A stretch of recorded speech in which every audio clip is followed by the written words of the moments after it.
Hi friends, ఈరోజు చాలా జిమ్కి వచ్చానమాట.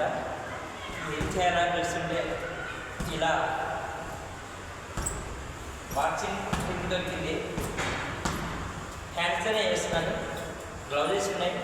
బట్ ఏంటంటే కొంచెం కదండి, ఎందుకంటే నేను ఎక్కువ I prefer to do dumbbells అనమాట. అది కూడా స్మాల్ డంబెల్స్ చేస్తాను, ఎక్కువ ఏం చేయను. అంటే keeping in mind of the age, body కూడా కోఆపరేట్ చేయాలి కదండి. దానికి ఏజ్ అని తప్పించుకోవడం కాదండి. కానీ బట్ ఏంటంటే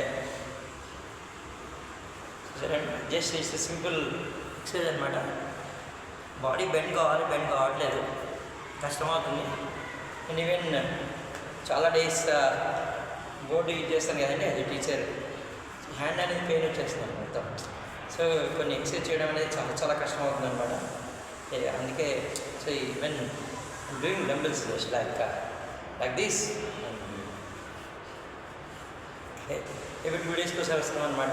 and when doing this running కూడా మంచిదే కదండి. రేపు ఒక రన్నింగ్ ఉందన్నమాట, 5K రన్ అనుకుంటా. అంటే పార్టిసిపేట్ చేయడం కదా, చూడాలి. దానికోసం కూడా వార్మప్ చేస్తాను.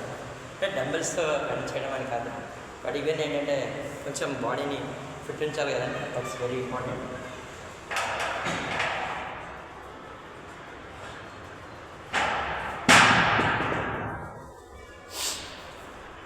సరే, ఈ డంబెల్స్ ఏమో వెయిట్ ఉన్నాయన్నమాట. ఇలా పట్టుకొని నిలబడితే బ్లడ్ సర్క్యులేషన్ అయిద్దామని చెప్పి ఆలోచనతో నిలబడినాను. ఎక్కువసేపు నిలబడినానండి. కాలు మీద పడితే కాలు బఫర్ అయిపోతుంది. 10 kgs అనమాట.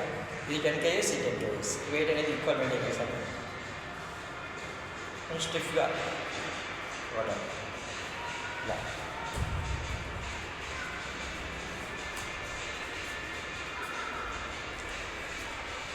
2 steps ముందేస్తాను, 2 steps వెనక్కి వెళ్తున్నాను. జస్ట్ వెయిట్స్ పట్టుకోను అనమాట.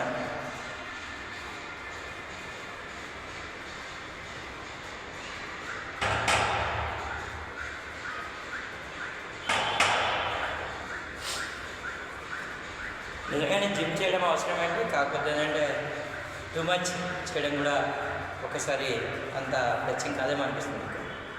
So have nice day and nice times. మీరు కూడా వీళ్ళు దొరికినప్పుడు అలా జిమ్కి వెళ్ళి సరదాగా గడపండి. ఆరోగ్యమే మహాభాగ్యం. Signing off Venkat presents.